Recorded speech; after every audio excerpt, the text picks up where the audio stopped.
तो जीजी अब दोबारा से ठीक हो चुका है, पर अभी भी उसे ठंडे पानी से दूर रहने की जरूरत है, क्योंकि वो ठंडे पानी के गिरते ही इविल आई में कन्वर्ट होके सबको मार डालेगा। तो क्या अब ओकारुन और उसके साथी जीजी को ठीक करने का रास्ता ढूंढ पाएंगे, या फिर जीजी उससे पहले ही इविल आई में कन्वर्ट होके उनका खात्मा कर देगा? तो चलिए देखते हैं कि आखिर क्या होता है। तब जीजी ट्रांसफॉर्म होके सब पर हमला कर देता है, पर मोमो सही टाइम पर उस पर गर्म पानी फेंकने में कामयाब हो जाती है, जिससे कि वो सभी लोग बच जाते हैं। पर हम देखते हैं इविल आई की वजह से उनका पूरा घर बुरी तरह से तबाह हो चुका होता है और टर्बो ग्रैनी और आयरा जीजी को डांट रही होती है। तो जीजी ओकारुन पर हमला करने के लिए उससे माफी मांगने लगता है, जिसके लिए ओकारुन मना करने लगता है। ग्रैंडमा, चीजें सच में हाथ से बाहर निकलती जा रही हैं। हर टाइम हम जीजी को लेकर केयरफुल नहीं हो सकते। तब ग्रैंडमा कहती है, तुमने सही कहा, क्योंकि अगर ऐसे ही चलता रहा तो कल तक तो हमारा घर भी नहीं रहेगा। तब वहाँ पर कुछ अजीब से दिखने वाले लोग आ जाते हैं, जो कि अजीब तरह के पोजेस करने लगते हैं, जिस वजह से ग्रैंडमा उन्हें वापस भेज देती है और वो लोग वापस भी चले जाते हैं। आखिर का ये हयाशी गाने वाले लोग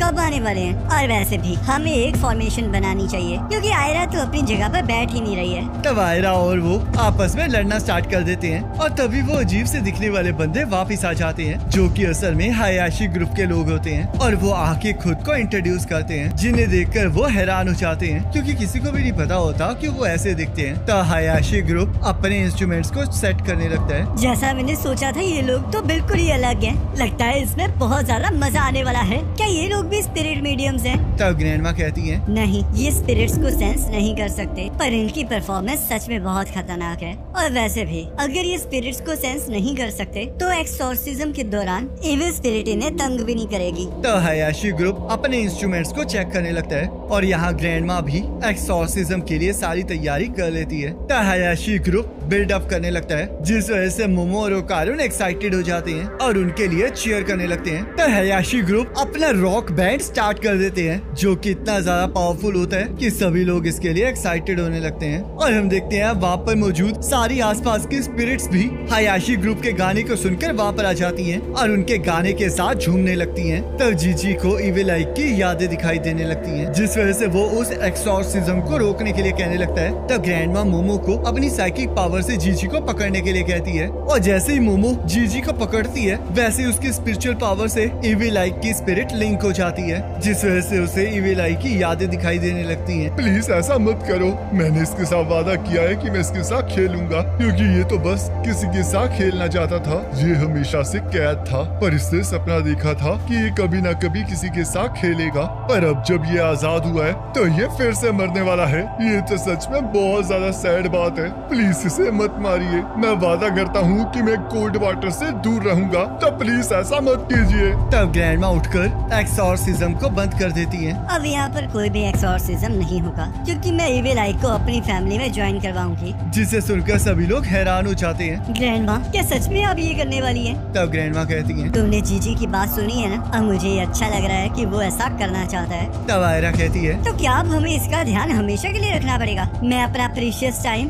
इसकी सेल्फिशनेस के कारण वेस्ट नहीं करूंगी। तो फिर ठीक है, मैं ये सीखूंगा कि इविल आई को कैसे रोका जा सकता है, क्योंकि अगर मैं ताकतवर होके ऐसा कर पाऊंगा तो हमें इस चीज की चिंता नहीं करनी पड़ेगी कि जीजी ट्रांसफॉर्म होके सब कुछ तबाह कर देगा। पर आखिर तुम ये सब कुछ करोगे क्यों ओकारुन? इस तरह तो तुम रात को चैन की नींद भी नहीं सो पाओगे और ऊपर से तुम्हारी जान भी खतरे में पड़ जाएगी। जीजी मेरा दोस्त है, तो मैं उसके लिए ये सब कुछ जरूर करूंगा। तो मोमो भी जीजी की मदद करने के लिए मान जाती है और आयरा भी इसके लिए रेडी हो जाती है, जिस वजह से वो और मोमो फिर से आपस में झगड़ना स्टार्ट कर देती हैं। तो जीजी ओकारुन को हक करने के लिए उसकी तरफ बढ़ने लगता है, पर तभी वहाँ पर बारिश गिरना स्टार्ट हो जाती है, जिस वजह से जीजी इविल आई में कन्वर्ट होकर ओकारुन को एक जोरदार मुक्का मारता है। तब थोड़ी देर बाद वो लोग फिर से इविल आई पर कंट्रोल पा लेते हैं और हयाशी ग्रुप भी अपना सामान लेकर वहाँ से चला जाता है। तब वो लोग देखते हैं कि उनका घर पूरी तरह से तबाह हो चुका है, जिस वजह से वो कार्डबोर्ड्स लाकर उस पूरे घर को ढक देते हैं। तब ग्रैंडमा जीजी को सीधा बैठने के लिए कहती हैं और उसे ऐसे इमेजिन करने के लिए कहती हैं जैसे उसके हेड और फिंगर टिप्स में से लेजर बीम बाहर आ रही है, क्योंकि इस तरह वो अपने अंदर की पावर को कंट्रोल कर सकता है। और यहाँ मोमो ने भी इसी तरह ही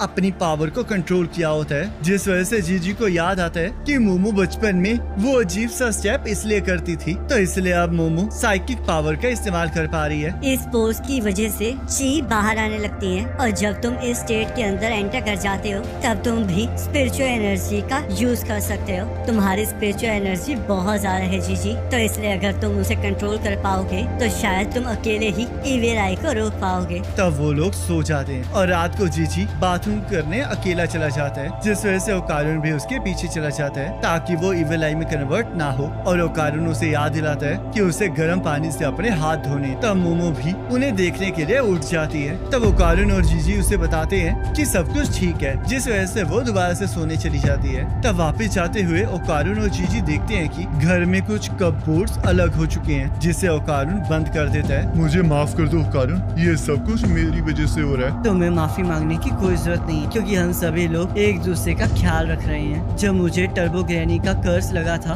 तब मैंने मोमो की फैमिली को भी बहुत तंग किया था, पर इन्होंने मेरा बहुत अच्छे से ध्यान रखा, जिस वजह से मैंने तय किया मैं इन्हें रहने का और कपड़ों का खर्चा वापस दूंगा। पर ग्रैंडमा ने उसे लेने से मना कर दिया और कहा कि अगर मैं उन्हें सच में रीपे करना चाहता हूँ तो मुझे ऐसे किसी की मदद करनी होगी जिसे सच में मेरी मदद की जरूरत है। आंटी सच में बहुत ज्यादा औसम है। तब अगले दिन आयरा सबसे पहले उठ जाती है, क्योंकि वो टेंशन फ्री होकर सोई हुई होती है और अच्छे से तैयार होकर खाने के टेबल पर चली जाती है, जहाँ ओकारुन, जीजी और मोमो अभी भी नींद में होते हैं। तब आयरा ओकारुन को खाना देने लगती है, जिस वजह से मोमो भी आयरा से खाना मांगने लगती है, पर आयरा इसके लिए मना कर देती है और वो दोनों फिर से लड़ना स्टार्ट कर देते हैं। तब वो तीनों स्कूल के लिए निकल जाते हैं, जहाँ मोमो और आयरा ओकारुन के सामने एक दूसरे की बुराइयां कर रही होती हैं। और यहाँ स्कूल जाकर मोमो अपने दोस्तों को बताती है कि उसे घर को दोबारा से रिबिल्ड करने के लिए पार्ट टाइम जॉब चाहिए। तो मुको मोमो को बताती है कि उनकी एक क्लासमेट रिरीना किसी को पार्ट टाइम हेल्प के लिए ढूंढ रही है, जिस वजह से मोमो